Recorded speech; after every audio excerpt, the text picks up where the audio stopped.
అప్పట్లో మన గ్రేట్ ఎన్టీఆర్ గారు, నాగేశ్వరరావు గారు వాళ్ళు ఫస్ట్ స్టూడియో అనేది వాళ్ళు స్టార్ట్ చేసింది వాళ్ళే. అది చాలా పెద్ద ఒక రిస్కీ బిజినెస్ అది. ఎందుకంటే సినిమా ఇండస్ట్రీ ఉంటుందా లేదా తెలీదు, అది మెయింటైన్ చేయాలి.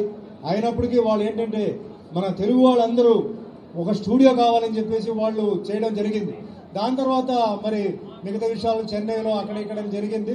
ఆఖరికి మళ్ళీ సినిమా ఇండస్ట్రీని మళ్ళీ ఇక్కడ తీసుకొచ్చింది గ్రేట్ ఎన్టీఆర్ గారే.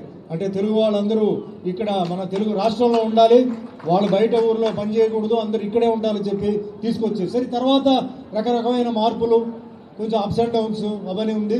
కానీ ఈరోజు హైదరాబాద్ అంటే ఫిలిం అంటే ఇండస్ట్రీ అంటే వరల్డ్లో తీసుకుంటే కూడా హైదరాబాద్ అనేది అది ఒక సెపరేట్ హబ్ కింద అయిపోయింది.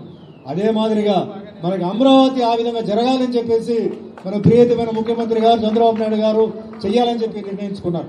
జనరల్గా ఏమవుతుందంటే గవర్నమెంట్ ఫామ్ చేసినప్పుడు సినిమా ఇండస్ట్రీ మీద పెద్ద ముప్పు ఉండదు. వాళ్ళు వేరే అంటే ఎక్కడి నుంచి ఇన్కమ్ వస్తుంది జనరల్గా మెయింటైన్ చేయడానికి దాని మీద వెళ్తుంటుంది. కానీ చేతులెత్తి నమస్కారం చేస్తున్నాం చంద్రబాబు నాయుడు గారికి, పవన్ కళ్యాణ్ గారికి. ఇండస్ట్రీ ఇక్కడ డెవలప్ అవ్వాలి, ఇక్కడ ఉన్న టెక్నీషియన్స్ కూడా డెవలప్ అవ్వాలి. ఇక్కడ ఎంతో మంది కళాకారులు ఉన్నారు, నిర్మాతలు ఉన్నారు, దర్శకులు ఉన్నారు, ఇక్కడ కూడా జరగాలని చెప్పేసి వాళ్ళు నిర్ణయించుకున్నారు. సో చాలా విషయాలు నేను బాలయ్య బాబు గారు ఈరోజు మార్నింగ్ వస్తున్నప్పుడు డెవలప్మెంట్ గురించి మాట్లాడారు. అయితే ముఖ్యమైన విషయం దీంట్లో మాట్లాడింది ఏంటంటే సినిమా ఇండస్ట్రీ ఇట్లా తిరుగుతుందంటే దానికి కారణం డిస్ట్రిబ్యూటర్.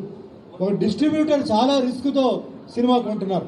సినిమా ఆడితే ఓకే, సినిమా ఆడకపోతే పాపం ఎక్కడో పైన ఉన్నవాళ్ళు రోడ్డు మీద వస్తున్నారు. సో ఆ డిస్ట్రిబ్యూటర్ని, ఎగ్జిబ్యూటర్ని మనం ఎలా కాపాడాలి, గవర్నమెంట్ సైడ్ నుంచి ఏ విధంగా మనం హెల్ప్ తీసుకోవచ్చు, ఆ విధంగా కొన్ని చెయ్యాలి. అదే మాదిరిగా డెవలప్మెంట్ జరగాలి.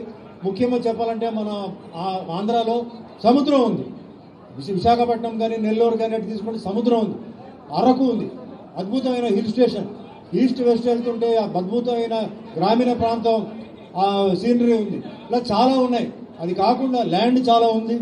కేవలం ఒక ఇక్కడ తెలుగు షూటింగే కాకుండా మరి ఇతర రాష్ట్రాల నుంచి కూడా అంటే తమిళనాడు ఉండొచ్చు, కేరళ ఉండొచ్చు, కర్ణాటక ఉండొచ్చు, నార్త్ ఇండియా ఉండొచ్చు, అట్నుంచి కూడా వాళ్ళని ఇక్కడ ఇన్వైట్ చేసి షూటింగ్స్కి వాళ్ళకి పర్మిషన్ ఇస్తూ మనకి మెయిన్ అంటే ఎంప్లాయ్మెంట్ ప్రాబ్లం ఒకటి. అదే మాదిరిగా చాలా మంది ఓన్లీ సినీ జీవితం మీద ఆధారపడి ఉన్నారు, అప్పుడు చాలా మంది కష్టాల్లో ఉన్నారు. సో వాళ్ళందరికీ మంచి జరగాలని చెప్పేసి మన ప్రియతమైన ముఖ్యమంత్రి గారు చంద్రబాబు నాయుడు గారు, పవన్ కళ్యాణ్ గారు, ఆయన ముఖ్యంగా బాలయ్య బాబు గారు నిర్మించుకున్నారు. సో తప్పనిసరిగా నా సర్వీస్ ఉంటుంది, నేను నా సాయ శక్తి మీద నేను ఇక్కడ డెవలప్ అవడానికి నేను ట్రై చేస్తాను. అదే మాదిరి మిగతా అందరూ కమిటీ వాళ్ళు కూడా అదే మాదిరిగా సాయం చేసి ఆంధ్రప్రదేశ్ ఫిలిం ఇండస్ట్రీని ముందుకు తీసుకెళ్లాలి, ప్రపంచంలో ఒక మంచి పేరు రావాలని చెప్పి మనస్ఫూర్తిగా కోరుకుంటూ నాకు డైరెక్టర్ పోస్ట్ ఇచ్చినందుకు మరోసారి బ్రదర్ బాలయ్య బాబు గారికి ధన్యవాదాలు చెప్తూ సెలవు చేసుకుంటున్నాను. జై బాలయ్య.